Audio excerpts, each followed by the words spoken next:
2. Treasurer Scott Morrison joins me now from our Parliament House studio. Scott Morrison, welcome there. G'day, Tiki. Good to be with you. Well, can I start with the jolly old effects test? You've deferred it to March. You thanked today Bruce Bilson profusely as a champion of small business. Do you have a position going into this consultation? Well, what we'll be doing is we've got a discussion paper on that. We'll set out a series of quite specific options, legislative type options, which really provide the range from what I described as the full harper through to the no harper position, because there are a range of components to what was put forward in the review. And I think we all understand that we do have an issue around Section 46. There is a problem that needs to be addressed, and so the government is acknowledging that. Yes.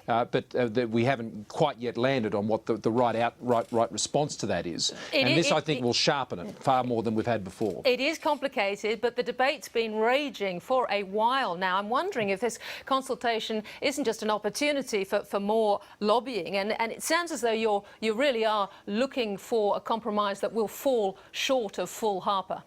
Well, I wouldn't presume anything at this point. What I'll do is put forward a series of quite specific options which I think will focus debate. I mean, the Harper Review went across any number of different issues, of which this was just one. This will be a very tight and specific consultation process led by the government, which will result in a decision being taken in March of next year.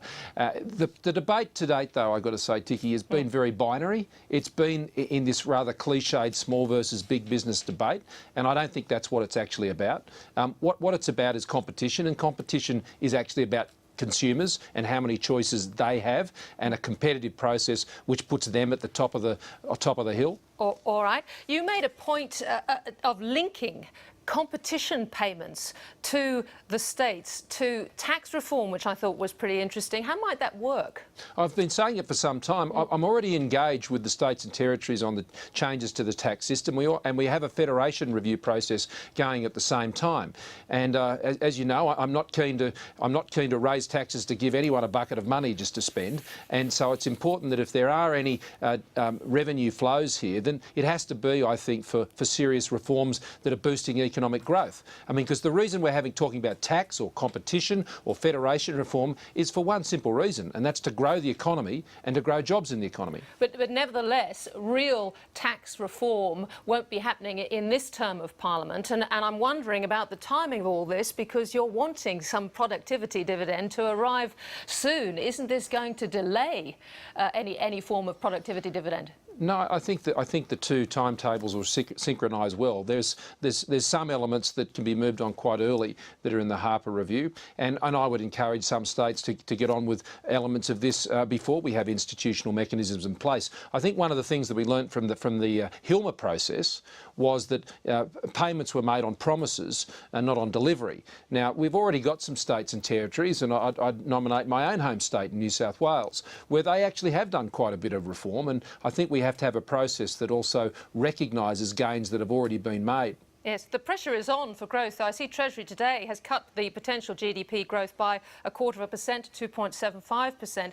To what extent is that going to kick back the timeline for a return to surplus?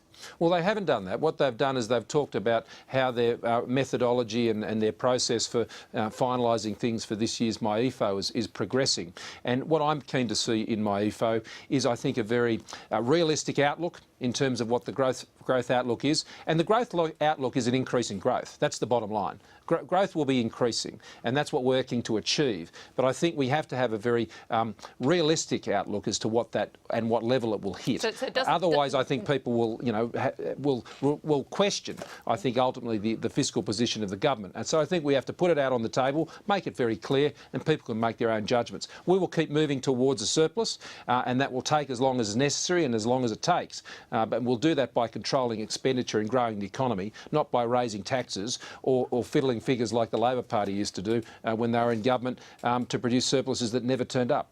All right, reports today in the AFR that Martin Parkinson has returned to the office of Prime Minister to head the Prime Minister and Cabinet. Now, is that important to repair the relationship with the public service? I think that's quite a leap. I mean, all I've seen is speculation around those reports, Tiki, and Can speculate. you confirm it? No, I can't. I can't. They're matters for. We currently have a sitting head of Prime Minister and Cabinet, and since walking into this room, I haven't heard of any announcement on his part. I've seen some speculation on those grounds, as we have the head of DFAT. But look, those decisions are up for those gentlemen in these particular cases, and if there are vacancies in those roles, which clearly there is in relation to DFAT, then appropriate appointment will be made. Briefly, can I ask you about your decision on the Chinese potential investment in Kidman, knocking back? Now, for national security reasons, you also mentioned scale. What is the message to foreign investors and Chinese investors in particular looking at very sizable agricultural property investments in Australia? Well, I think they should just look at the decision that was made. I mean, this was quite an extraordinary parcel that was put on the market. I mean, there aren't too many. In fact, there is no other parcel like this. The issue around the Anna Creek property, which was a significant component of this parcel, yes, was closely linked adjacent to the Woomera prohibited area, and obviously there were issues that were raised around that. And I would just simply be saying to anyone who was in that area to look carefully at what the opportunity is for Australian purchasers to be part of these transactions. We obviously want to sort of maximise the level of Australian ownership in these circumstances. We do believe that's in the national interest, and I think scale of some of these transactions are a relevant factor. Treasurer, I thank you very much for your time today. Thank you. Thanks, Tikki.